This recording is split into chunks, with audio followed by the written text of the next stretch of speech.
More to Marketing. Welcome to More to Marketing, a podcast on marketing, product, and everything in between.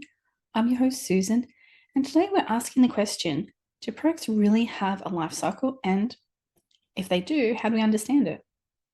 So the answer is yes.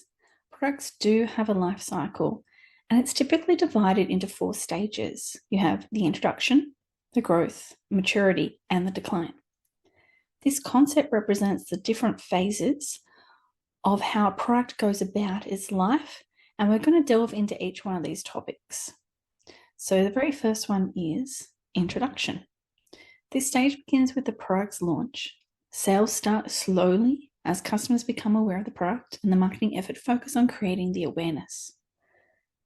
Growth, in an essence, is the sales start to really increase as more customers adopt the product. Advertising focus on building the marketing share this time instead, and competitors might even start entering the market.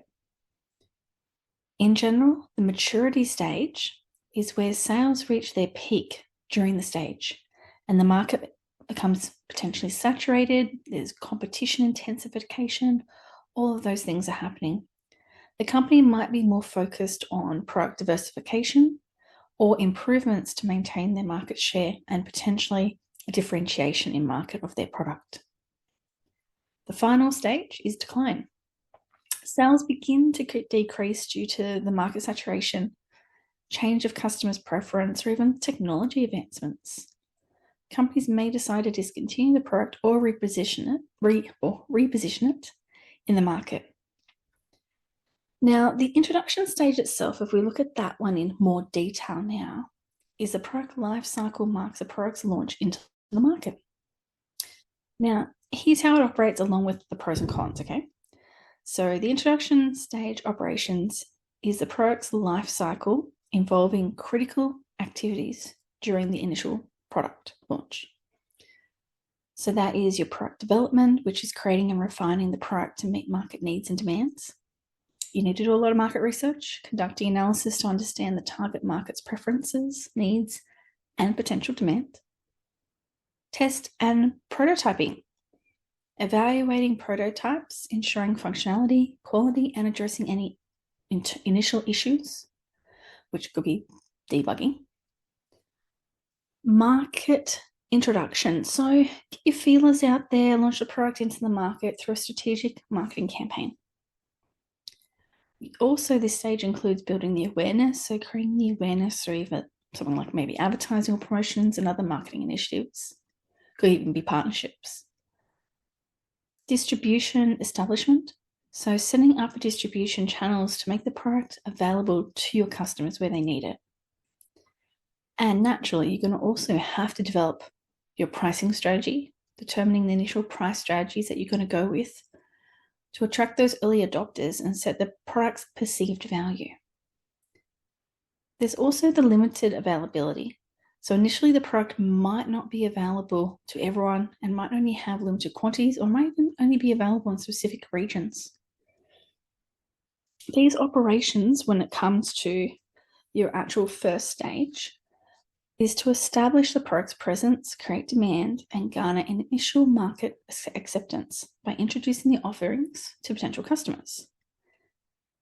It is very important in this stage to use it to identify the limited competition. So hopefully you've only got a few competitors initially exist, if none, allowing the product to gain initial market share. Put a bit of investment into heavy marketing where you can to focus on creating awareness and generating demand through advertising and promotional activities. There will be high costs, generally speaking. So investments are high due to that research, development, and marketing expenses. And because you're only starting out, there's also that potential of low sales. So keep that in mind as well, because typically it's low due to limited customer awareness, the actual number available, and the initial market penetration. There's a whole pile of pros to this initial stage as well. See, there's innovation. So there's opportunities to do something groundbreaking, innovative, and setting new industry standards. Early adopters. It really does attract early adopters' interest when trying out new products. Market entry, so establishes market presence and secures that initial market share where you could be the owner for quite a while if you're lucky. Potential differentiation, the change to create a unique selling proposition and brand differentiation is there for you in this early stage as a pro. And customer engagement. Generally speaking, early customer feedback will be higher because people are very excited, and it also allows for product improvements based on those initial user experiences. But as we've got pros, we've always got cons. So it is high risk taking in a lot of cases because there's that uncertainty regarding the market acceptance and the long-term success. As we mentioned, the high costs. There is some significant investments with low initial returns. Potentially, there's also limited sales because of the volume you might have to market or the slow growth in market. Competitive pressure. Depending on how easy it is to replicate, you could get competitors very fast. And resource strain. Heavy investments without immediate profitability may strain your resources as well. So let's go through some examples. So Tesla's electric cars, they enter the market with innovative electric vehicle technology, and they really push the envelope. The iPhone launch was definitely revolutionizing for the smart mobile phone industry, and the introduction of it was very well received. Another example of one that's gone really well where it's disrupted a market is Nintendo Wii gaming console. It really did have that unique motion sensors control back for its day. When Netflix decided to move to streaming, it introduced streaming as a new concept in the entertainment industry that hadn't been really brought to life yet. Another new one that's now really starting to get traction, if it's still in that early stages, is the plant-based meat products. This is a way that they're entering a market to cater for the growth of people that are more health and environmentally conscious. But now we're going to move into the growth stage.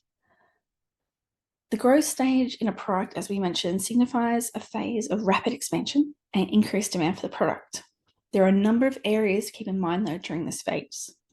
So, sales surge. Specific growth in sales and market demand due to an increased consumer awareness and acceptance. So you've got to be prepared when you get to that stage. Potentially, it's also expanded market. Your product might gain wider recognition and attract a larger customer base, depending on what it is. Profits grow, we hope. Revenue and profit escalate due to economies of scale and the efficiency of the production. So you find smarter, faster, better ways to create it, and then you'll be able to maximize those opportunities with the volumes. Competitive landscape.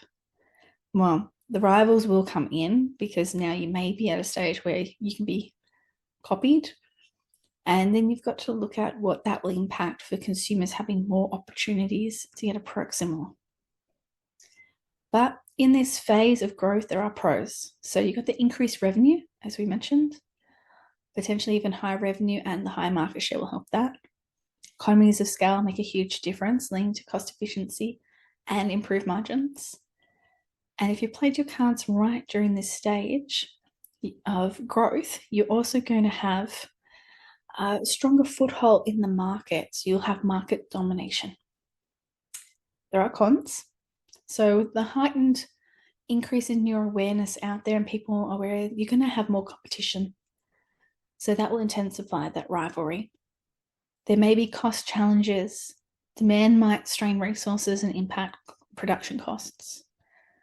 And also product imitation. Replicating by competitors may happen, and that might challenge your market share. So some of these examples is definitely going to be where you've got Facebook as social media. It exploded for user growth during its early years. You've got Netflix again, where it's really gained a huge amount of market share, but now it's definitely been moving into its next phase. But everyone would have seen how big that was when it was going gangbusters. So those two examples indicate to us that they are currently in their growth stage and potentially even moving into mature stage. But what is mature stage? The mature stage is all about stability, competition, and marketing focus. Stability is where the product reaches a stable phase with consistent demand and sales, but the market is also becoming saturated. Competition is high. There are multiple firms companies offering very similar products, leading to a price stabilization as well. Marketing focus. So companies focus on differentiation strategies and marketing campaigns to really set their product apart to maintain that market share. Pros in this mature stage are definitely that revenue stability. Steady sales often lead to the consistent revenue streams and sustainable, for that period of time, profitability. You may also have a pro of customer loyalty because whatever your product is established that reputation and brand loyalty. Cost efficiency. Economies of scale have been optimized, therefore your production processes contribute to that reduced cost. But with the cons, market saturation means potential limited growth in some areas. Competitive pressure may lead to price wars and impact your profit margins depending on how you've created your business and your structure of pricing. And then innovation challenges. Sometimes when you hit the maturity stage, it's difficult to introduce innovative features. Coca-Cola, despite being a mature product, is maintaining a dominant market share. It does try to do some innovative different things, where if it's advertising, partnerships, or even some new products. Toyota Corolla is a car model that has been sustained in its market presence for decades, as another example. You could even look at things like a software. Microsoft Windows operating system. It's matured, but it consistently does updates, and it's actually got quite a stable market position. There are detergent brands out there that have been around for a very long time. They're very mature, and they're still very stable because they've still got those stable sales and market share happening. And that also crosses over to breakfast cereals too. We'll have some that have been there for quite a long time. They've been quite stabilized, and it hasn't really had many changes to them, not even the formula. Final stage is the decline stage. As the name does suggest, it's when the product is heading towards its end of life. This could be because of a number of reasons, like demand has decreased substantially. Product's actually obsolete. Like any technology could have come in and wiped it out. Or the business has deemed that due to diminishing profits, it no longer wants to continue that product line. So decreased demand, the sales and marketing demand of the product has totally declined. Market obsoleteness. So technology advancements or other changes for the customer preferences make this product less attractive. Profit reduction. Margins diminish due to the decrease in sales and the higher cost to maintain the product, or even maybe some of the features of the product or updates. Pros. Profit has been maximization done. So companies might still generate profits for maintaining the product with that reduced expense. So you could continue in some cases. Niche markets. There's an opportunity to cater just for a niche market. They're still interested in the decline product and still make a profit. However, we know there's going to be cons here, which is the declined revenue. Lots of sales dropping, leading to a decrease in revenue and profits. Resources. So they're now spending too much time on declining product. There's no point investing because that's hindering investment into newer products and innovations. And the brand image itself, that could be a con. If you keep a product in a prolonged presence in a declining market, it may tarnish that brand overall. So some of the ones you may or may not remember that have been through decline and are definitely declined. Typewriters. They've been rendered obsolete with the creation and advancement of computers. VHS tape, beta tapes, all those tapes phased out due to the emergence of DVDs and streaming services. Fax machine. Majority of them are all gone now because it's digital communication channels like emails have taken over it. And for many, many people, the BlackBerry phone and those old school even the ones that did snake.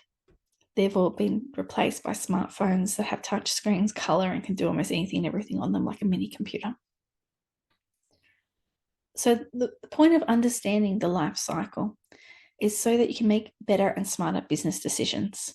By knowing where you are in comparison to your market, your business, the profits and everything, you're able to better plan ahead to what your next stage is and what your next development might be. Understanding this life cycle helps businesses make all those strategic decisions. They can allocate resources more efficiently and effectively, plan marketing strategies, and decide whether to invest in new product development or focus on existing ones. Thank you for listening to this podcast from More2Marketing. Don't forget to hear more fabulous podcasts. More to Marketing.